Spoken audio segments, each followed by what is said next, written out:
Hey, welcome back to the Retail Initiative podcast. I'm thankful you're here. Can I just say, if you are enjoying this podcast, could you leave a review? Let us know what you think. And honestly, that is one of the best ways that we can connect with other retailers and make an impact in their life. But today, what I want to talk about is something a little bit personal. And I want to talk about burnout and specifically how to get away from it and share some of my story in it. So about a year ago, I was just over my business. I don't know if you've ever been in that space. I wanted nothing to do with it. And everything just felt like a chore. Marketing, something I love, I was like, I don't want to touch it. Sales, something I love. I hated getting on calls. Team meetings, like all this stuff just was draining all of my energy. And I realized, I was like, I think I'm just burnt out and I want to quit. And I won't lie, like it crossed my mind of like, do I just shut this thing down and do something else? Is that the solution? And for you, maybe sometimes that is the right answer. But in hindsight, like that wasn't the right thing. And luckily that's not what I did. And so I want to share what I did and what I've seen work in some other people that has helped them escape burnout. Like if you aren't excited about your business, try some of these things because I think they're effective. So the first thing above anything else is don't rush to an answer. I think a lot of times we hate the in-between. We hate ambiguity. We hate not knowing the next step. And sometimes it's okay to not know the next step. It's okay to not know what the next thing is going to look like and just go through the motions for a brief season. And don't worry about advancing so much. It's okay to pull back a little bit and not rush getting answers. And that leads to the next part that I think is necessary, and it's to get away from it. And I don't mean like take a month off, 2 months off. I mean, take a vacation. And maybe you can't do a full vacation, but any amount of time off away from the business. Don't read business books. Don't plan for the business. Try your best to not even think about it. Like when I went on vacation a few weeks ago, I deleted Gmail, Slack, Basecamp, all the apps that I would have checked. I just deleted them from my phone. I didn't want to be on them at all. Get away from it for a brief period. And the interesting thing that happens here is when we rest, our brain behind the scenes is like connecting things that it otherwise wouldn't connect. Like, did you know Lin-Manuel Miranda was burnout and went on vacation and he got the entire idea for Hamilton on a vacation in a pool? This is the same reason why you get ideas in the shower. You aren't thinking about it and your brain is processing things that you aren't even thinking about. And that's taking you to those conclusions that you need. The phrase, sometimes to speed up, you have to slow down, could not be more true. And so sometimes the easiest thing to do to solve a problem is to stop thinking about the problem. And rest is one of the best ways to do that. And some of you need like a real vacation. You need to take a month off. You need to take as much time as you possibly can, even if it hurts. You need to pull away from it because otherwise it's going to kill your team. It's going to kill your business. And I would much rather hurt for a month but do well in the long run than just try to suffer through it. So if you're feeling that, the first thing to do is to pull away from it. And I do this at 2 levels. And I haven't been good about this forever. This has really been something over the last year that I've worked on. Is one, bigger pulling away. Like this is vacations where you purposely get away from the business. This could be a long weekend or like a full week or whatever. And find an activity that's restful for you. And look, I realize, like I have kids. And when I go on vacation, I know that vacations are not vacations, but I'm still away from it. I'm not thinking about it. I'm focused on other things in environments that are a lot more fun.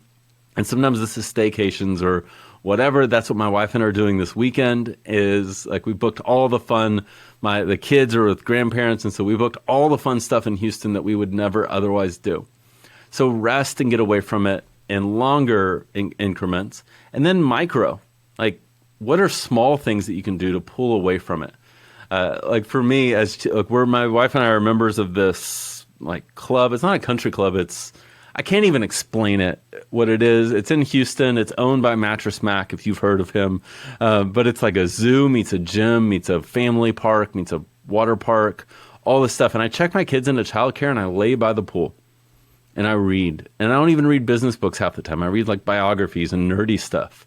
And those small moments sometimes just help my brain get past like the overwhelm that I'm thinking. And so again, pulling away in like bigger increments, and then just making time for rest where you can. Because let's be real, most of our lives don't have room for trips all the time, but we can pull away on a Saturday afternoon.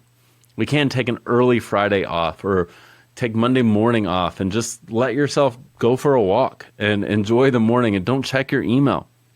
The next thing I did, read. Try to build back curiosity. Like, don't obsess over what thing are we going to do next? What marketing tactic do we do next? Just build curiosity around like, hey, I wonder what strategies are working right now. And books and podcasts and webinars and all those things can be so helpful there. And I was able to build back a curiosity and a fascination with marketing. And I got excited about it again. And I think one of the biggest things that led to that was I was reading and I wasn't worried about immediately turning around and implementing. And look, you might be in the opposite scenario. A lot of us are readers and we never implement. And I've been in that space, but I had the opposite problem. I could read and I only wanted to implement what I was reading. And I had to kind of break that for a little bit and just learn. And that helped me get past my burnout. And then the third thing that I did was I had to get excited about the business. And when I'm working like 2 feet in front of me, I can't. Like, that was so hard to just look at what's the next month, what's going to get more leads, what's going to do this thing right now. Instead, I had to think like, okay, what is the business that I could be excited about? And so I opened up a Google Doc and I wrote out these 2 scenarios. And I wrote them 5 years in the future. And so I was like, look, today is, July 1st, 2027, and this is what's taking place. Or right, I guess I wrote that a year ago, so now it'd be 2028. But what is taking place? And I wrote out these scenarios, and I talked about what does my team culture look like? What impact are we making, and with who? Who are we working with, and what type of services are we doing? And are we doing products, or what things are we doing? And I wrote out these 2 scenarios, and I could get excited about both of them. And by having a vision, okay, this is where I can head, and that thing I can get excited about. And if you can get excited about that, you can start to reverse engineer and say, okay, what do I need to do today to get to that? Because if we're just operating 2 feet in front of us, it's so challenging to ever move towards something we can be excited about. And so for me, these were simple visions, but in both cases, the team culture was unbelievable and our impact was massive. And in one, we kind of kept doing what we're doing now, and we stay small on purpose, and we just get so selective on who we work with.